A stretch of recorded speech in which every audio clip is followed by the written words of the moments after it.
Bismillahirrahmanirrahim. Raditu billahi rabban wa bil Islam dinan wa bi Muhammadin nabiyyan wa rasulan. Rabbi zidni ilma warzuqni fahma waj'alni min ibadika sholihin. Amin ya rabbal alamin. Terima kasih. Sebelum kita lanjutkan untuk memulai pelajaran, adakah yang hari ini tidak masuk? Ada. Siapa? Anak Nabi. Anak Habib. Mengapa ini tidak masuk? Sakit.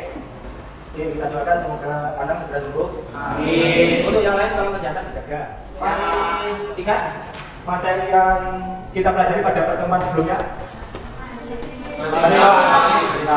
Materi apa? Materi sebelumnya adalah teks ceramah, Pak. Ya, wafda. Terus teks ceramah. Selanjutnya, adakah yang masih ingat tujuan dari teks ceramah? Ya Pak. Ya, ada. Nah, teks ceramah itu bertujuan untuk menyampaikan suatu gagasan. Nah, gagasan itu untuk mempengaruhi orang atau para penyimak agar setuju dan bersedia untuk mengikuti ceramah atau arahan. Oke, tujuan utama dari ceramah adalah memberikan pemahaman kepada masyarakat atau orang yang hadir dalam acara tersebut. Selanjutnya, coba saya tanya, adakah yang tahu unsur teks ceramah? Ada berapa? Ya, ada 3, apa saja? Pembuka, isi, penutup. Oke, terima kasih. Ulvia ya? Oke. Nah, ini. Kita nanti akan mempelajari yang pertama menganalisis unsur pembangun cerita pendek dalam kumpulan cerita pendek. Selanjutnya mengonstruksi sebuah cerita pendek dengan memperhatikan unsur-unsur cerpen. Selanjutnya untuk tujuan. Nah, tujuannya ini. Jadi nanti setelah kita belajar bersama-sama menemukan unsur pembangun, selanjutnya kita merancang kerangka cerita pendek untuk pertemuan pertama ini. Nanti selanjutnya untuk pertemuan kedua kita menganalisis cerpen, kemudian Anda mengembangkan kerangka yang sudah disusun. Paham ya? Ada yang kenal Terelie? Terelie, tahu kan Terelie? Itu adalah Terelie. Terelie itu adalah orang yang hebat. Beliau memiliki banyak karya yang luar biasa.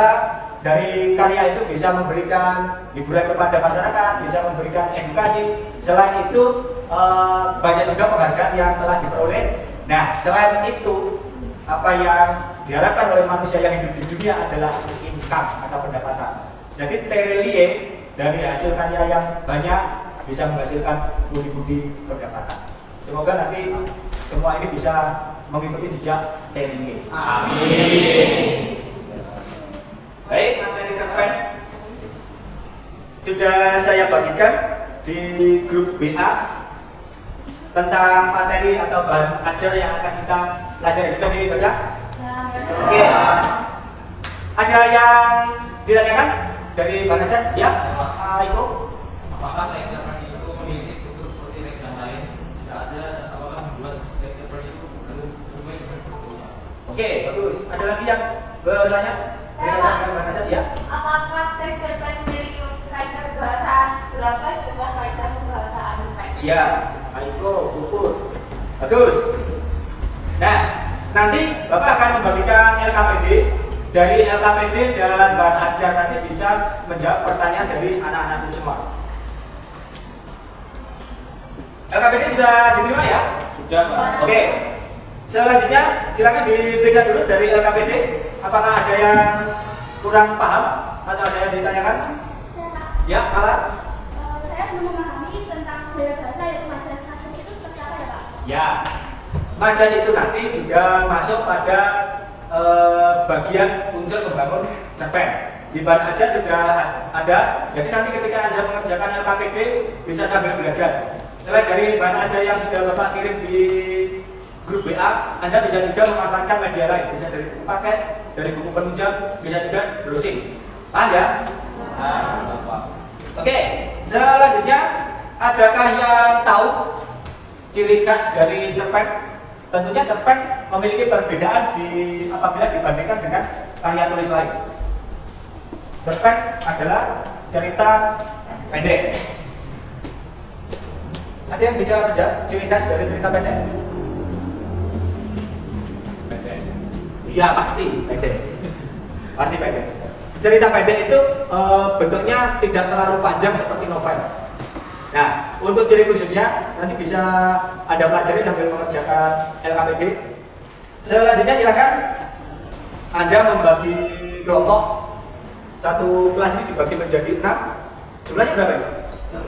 35, berarti ada per kelompok ada yang 5, ada yang 6 ya? Oke, silakan membagi kelompok.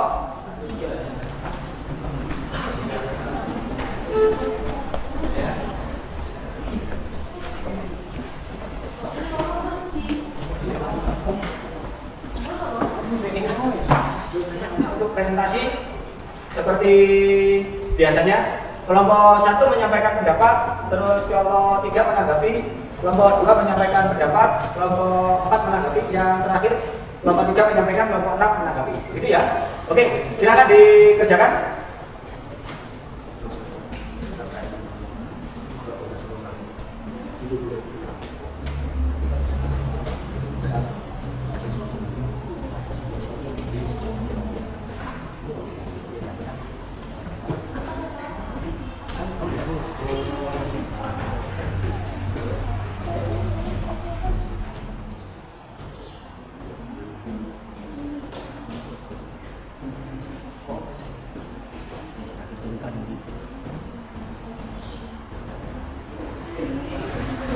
Silakan maju untuk kelompok 1 menyampaikan pendapat, kemudian yang menanggapi nanti kelompok berapa? Kelompok 4. Oke, silakan. 2 kelompok maju. Kelompok 1 sebelah kanan, kelompok 4 sebelah kiri. Yuk, silakan. Saya itu adalah Haji Saleh berdialog dengan malaikat. Malaikat menyebutkan bahwa Haji Saleh hanya bersembahyang demi dirinya seorang dan mengabaikan kelakuannya orang lain. Sedangkan ketika kutipan di dalam cerpen adalah salahkah menurut pendapatmu kalau kami menyembah Tuhan di dunia? Tanya Haji Saleh. Dan malaikat menjawab, tidak salah, kau terlalu mementingkan diri sendiri karena takut masuk neraka. Oke. Menurut kelompok kami, kutipan-kutipannya yaitu keadaan kita seseorang kakek yang tidak seimbang akibat mendengar cerita dari Nabi. Oke, kira-kira bisa saling melengkapi? Oke, selanjutnya tema ini ada pendapat lain?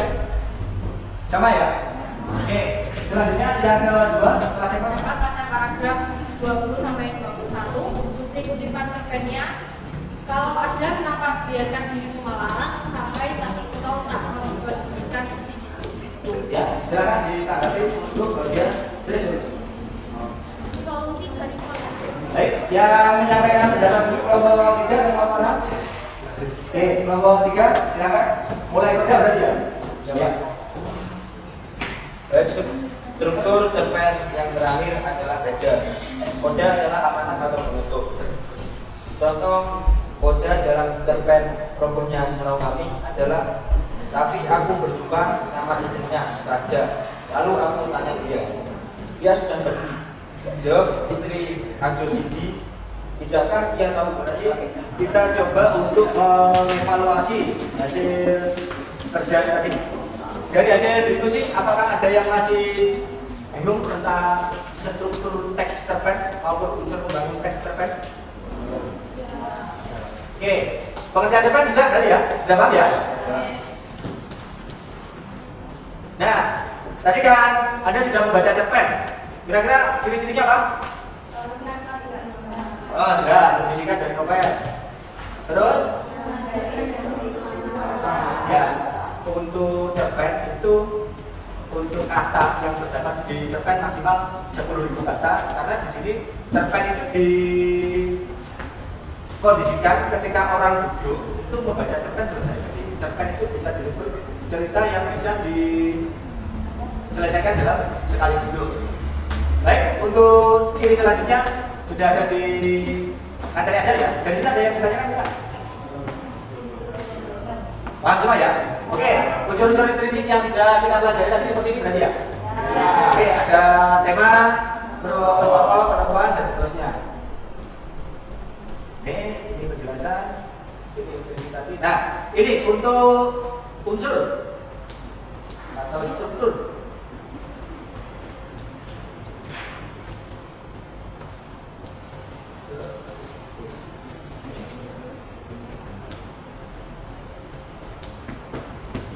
Nah itu strukturnya. Yang pertama tadi apa? Orientasi. Orientasi. Komunikasi. Nah, maksudnya orientasi itu definisinya kira-kira apa?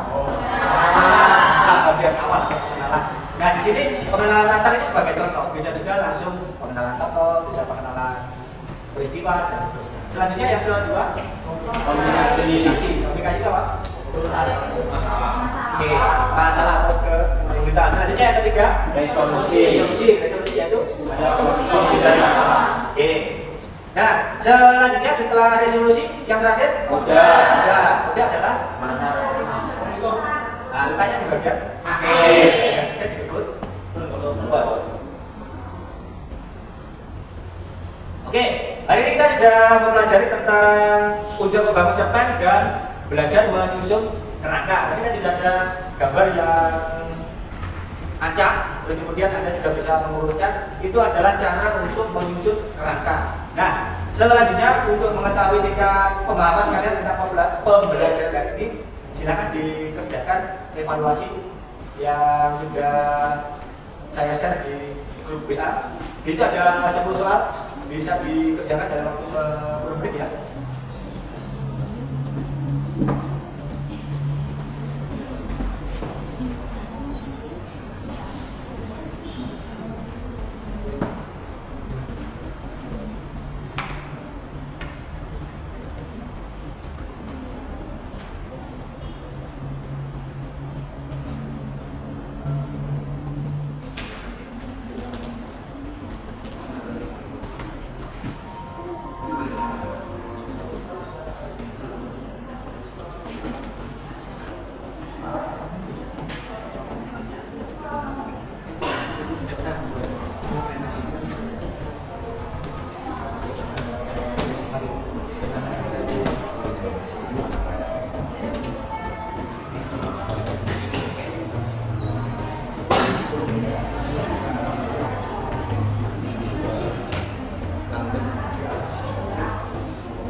Apakah pembelajaran hari ini menyenangkan? Sangat menyenangkan. Baik, kita lihat dulu hasilnya. Oh, semuanya. Baik, sambil menunggu hasil. Untuk materi selanjutnya, tadi kan kita sudah merancang kerangka, ya kan? Nah, pertemuan berikutnya kita mengembangkan kerangka itu menjadi sebuah cerpen. Jadi nanti kita akan menghasilkan sebuah cerpen. Baik, terima kasih untuk hari ini. Semoga yang kita pelajari bermanfaat dan membawa manfaat. Silakan salah satu untuk memimpin berdoa. Siapkan. Doa mulai. Bismillahirrahmanirrahim. Wa